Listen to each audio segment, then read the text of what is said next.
Chapter 1. Computing the Future. Rachel put down her pen and closed her eyes. She felt tired, very tired. She looked up at the clock. 4:30. Good. There was enough time to get to the newspaper office before 5 o'clock, and she wanted the advertisement to go into Friday's newspaper. Then, well, she didn't know what was going to happen next. It was a wonderful idea, and it was a new idea.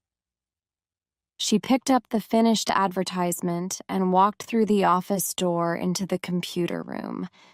The computer room was always busy. 14 people worked there.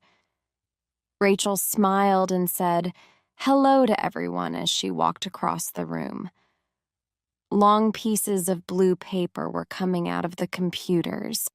The operators were checking them carefully, then putting them into envelopes.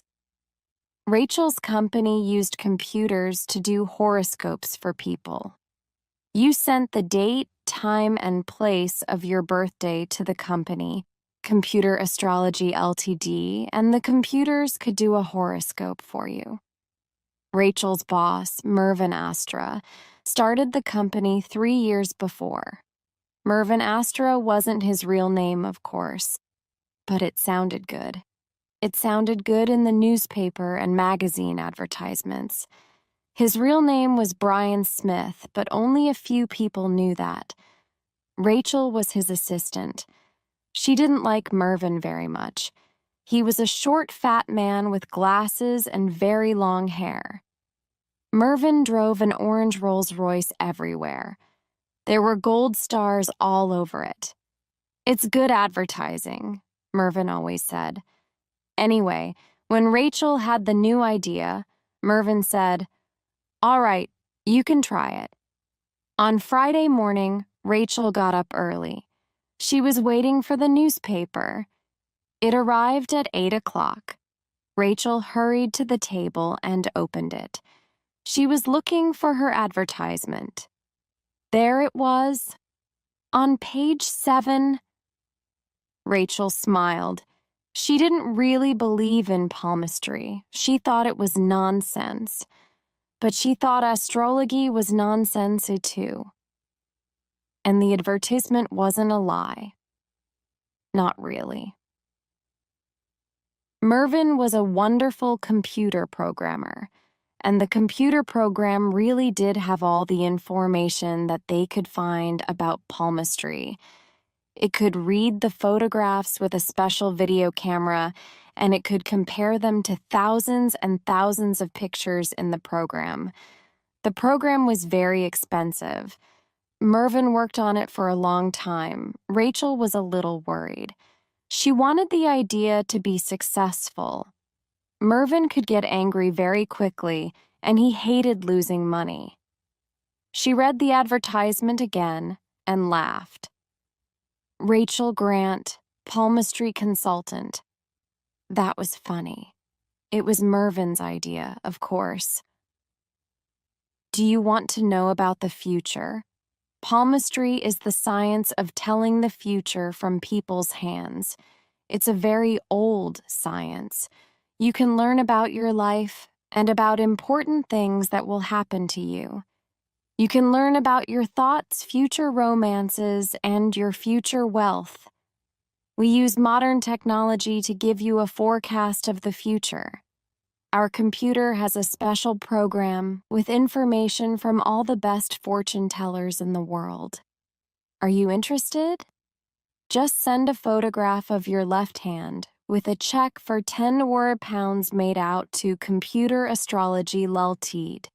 to Rachel Grant, Palmistry Consultant, Computer Astrology Ltd., P.O. Box 75, Lazenhurst, LE6 4IQ.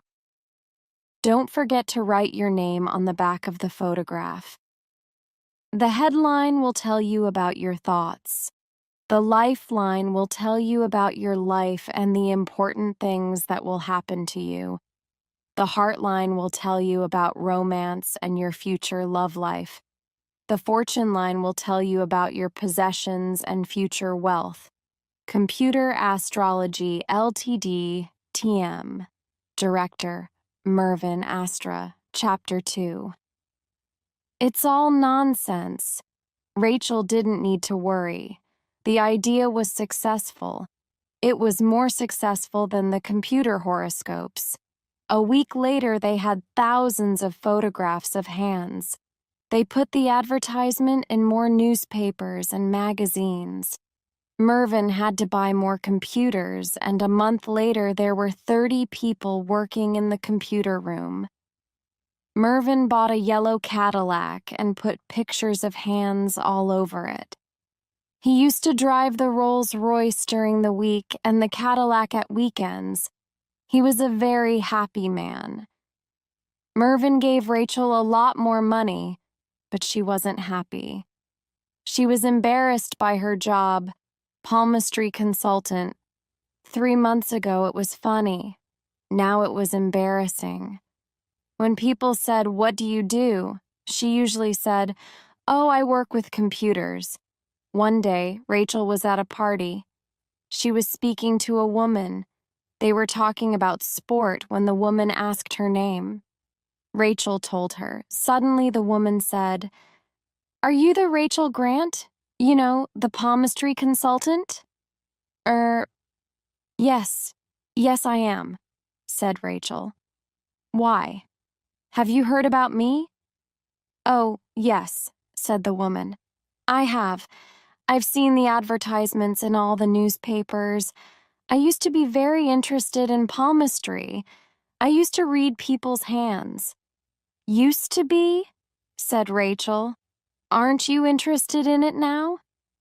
"No, I'm not," said the woman. "I read a lot of books about it. It's all nonsense. Nonsense." Rachel smiled.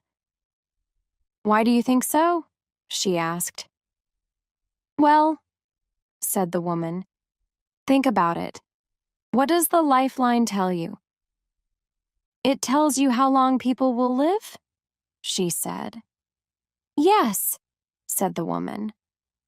"So, in 1914 and 1939, before the 2 world wars, were there a lot of people with short lifelines?" "I don't know," said Rachel. "I've never thought about it." "Well," said the woman, "think about it for a minute. Did fortune tellers see a lot of people with short lifelines? Millions of people died in the wars. Maybe. I don't know. But no fortune teller wrote about it. Never. I've read all the important books. No one wrote about it." "That's interesting," said Rachel. "But maybe they didn't want to tell people about it. And it was a long time ago." "What about the Vietnam War? And Cambodia? What about Ethiopia? I can give you a lot of modern examples, too." "Fortune tellers don't usually tell bad news," said Rachel. "People don't want to know." "Have you read much about palmistry, Miss Grant?" the woman said. "Well, yes, of course. We had to read everything before we wrote the computer program," said Rachel. "Oh yes, I'm sorry, I forgot. You are a palmistry consultant, aren't you?" The woman smiled. "Come on, Miss Grant," she said. "It's nonsense, and you know that it's nonsense, don't you? I can see that." Chapter 3. Frightened of the Future. The next day, Rachel was sitting in her office. She was thinking about the woman at the party. She looked through some books on palmistry. She had a lot of books. She couldn't find any information about lifelines before the 2 world wars. Maybe the woman was right. She stood up and went to the door. "Mark," she called. "Mark." can you come into my office for a minute? Mark was one of the computer programmers. He worked with Mervyn on the palmistry program. He came in and sat down. Rachel told him about the woman at the party.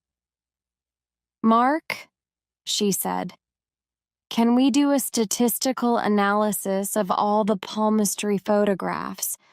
Mark looked surprised. "Yes," he said, "we can do that. It's easy. But why? What are you looking for?" "I'm not sure," said Rachel. "I've got an idea. Maybe it's a silly idea, but I want to compare all the photographs. Maybe we can find something in all of them. Something about the future." You mean a lot of short lifelines?" "I hope not," said Rachel. "But it's interesting, isn't it? I want you to compare different towns and cities. Compare them with each other and compare them with the country areas. I want statistics for different areas of the country. We've got all this information in the computer. Why don't we use it? You can do it, can't you?" "Does Mervyn know about this?" said Mark. "Not yet," said Rachel. "I probably won't tell him either." "You're right," said Mark. "Mervyn won't like it. He won't like it at all. He's frightened of the future. Did you know that? He's never done his own horoscope on the computer. I wanted to do it when we were writing the program. We needed to try the program, but he didn't want his horoscope, and he didn't want a photograph of his hand either. He was afraid." They both laughed. Chapter 4. Some interesting results. A few days later, Mark walked into Rachel's office. He put a box on her desk and sat down. "What's in there?" said Rachel. "Computer printouts," said Mark. "Well," said Rachel, "what have you found?" Mark looked down at the desk. "Nothing really," he said. "In most areas, we've got photographs of hands with long lifelines, middle-sized lifelines, and short lifelines. We didn't learn very much. You see, we haven't got enough photographs. We'd need 1,000 or more from each area of the country before we could do any real statistical analysis." "But we've had thousands and thousands of photographs," said Rachel. "Yes, but that's from everywhere in the country," said Mark. "Wait a minute," said Rachel. "You said in most areas there are long lifelines, middle-sized lifelines, and short lifelines. You didn't say in all areas." "There is one area, but it's silly," said Mark. "Go on," said Rachel. "It's only one town." "Chatford," he said. "Chatford?" said Rachel. "Yes, it's a middle-sized town in the southwest. About 130,000 people live there. I know the town well. I used to live there too." "You used to live there?" asked Rachel. "I didn't know." "Yes, I used to be a computer operator at the power station. That was 4 or 5 years ago, before I worked for Mervyn. Anyway, there's a big nuclear power station just outside Chatford. I used to work there on computers." "What about Chatford?" said Rachel. "First, we've got nearly 2,000 photographs from Chatford." 2,000? Isn't that a lot from one town? "Yes, and it's enough to do a statistical analysis. Look at the list. These are all towns about the same size as Chatford. There are 22 photographs from Norwich, 108 from Oxford, 93 from Bournemouth, 105 from Torquay, 86 from Brighton, 42 from Exeter. Why did we get so many from Chatford? Asked Rachel. Yes, I wanted to know that too. It's very easy. Mervyn's brother owns the newspaper there, the Chatford Evening Star. He gave Mervyn a lot of free advertisements, and he wrote a lot of stories about computer palmistry for the newspaper. Mervyn comes from Chatford. I met him there. He was visiting his brother. Well, what's strange about the photographs? It sounds silly, but more than 75% have got short lifelines, said Mark. Did that happen in any other town? Not really. All the photographs from Norwich had long lifelines.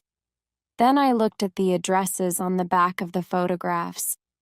We only had 22, but 20 were all from the same hospital for old people.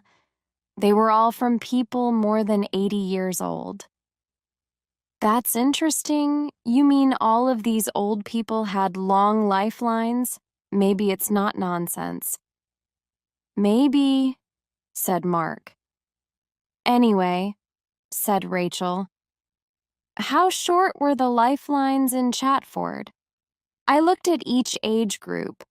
Under 10, 10 to 20, 20 to 30, 30 to 40. The lifelines were shorter than average in all of them. I mean, they weren't very, very short. Were they shorter or longer than mine? Asked Rachel. She showed Mark the palm of her left hand.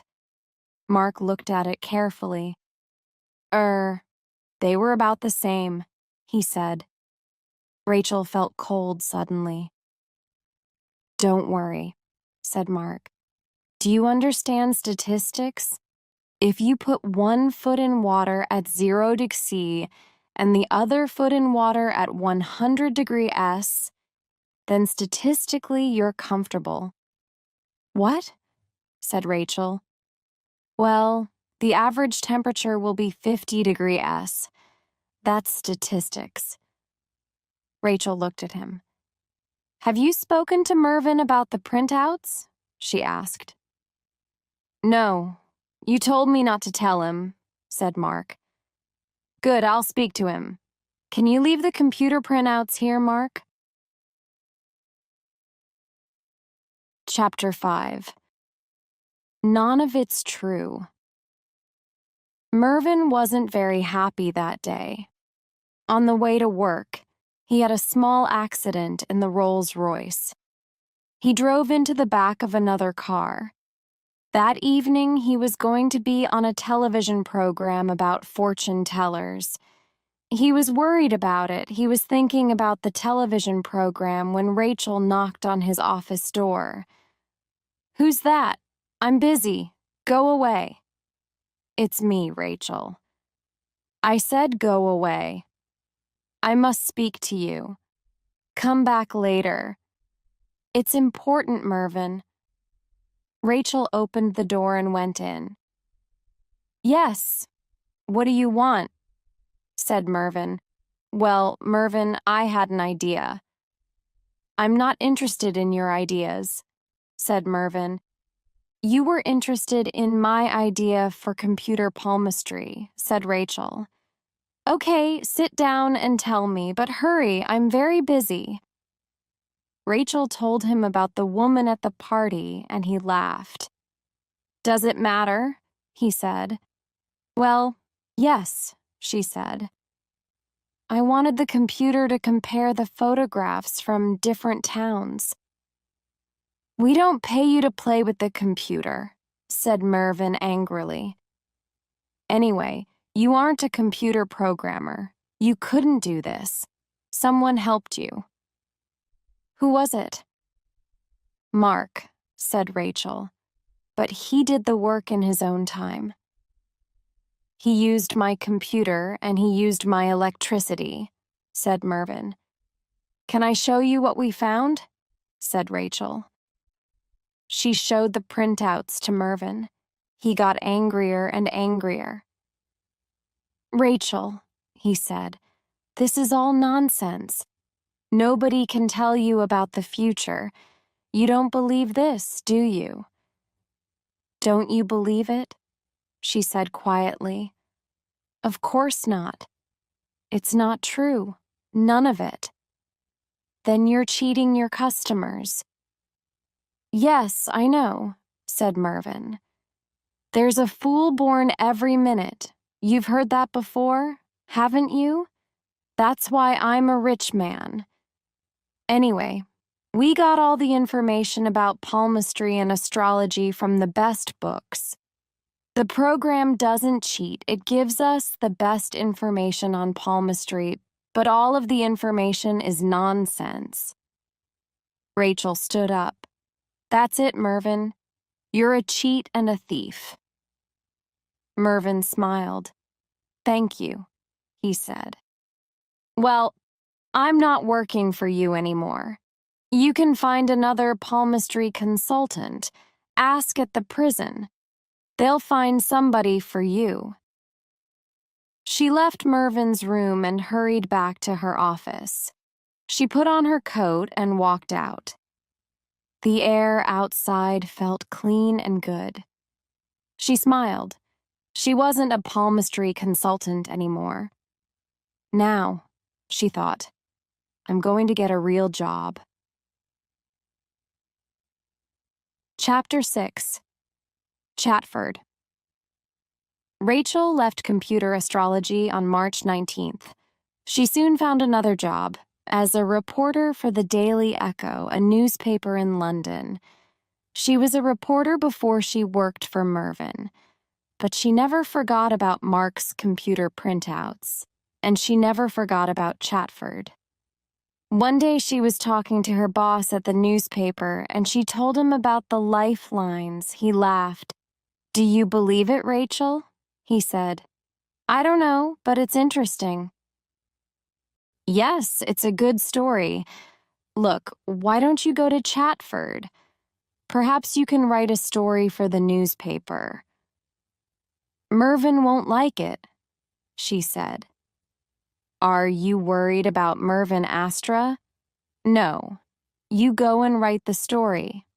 Look round Chatford, talk to people, read their hands. I told you I can't read hands, she said. You know enough about palmistry. There's a good story here. Write it. Rachel smiled. Okay, I will. I'll go there next week. Rachel arrived in Chatford by train on Wednesday, 20th September. She got a taxi to the Royal Hotel. She walked into the hotel and stopped. A short, fat man with glasses and very long hair was standing there. He was shouting at the girl behind the desk. Do you know who I am? He shouted.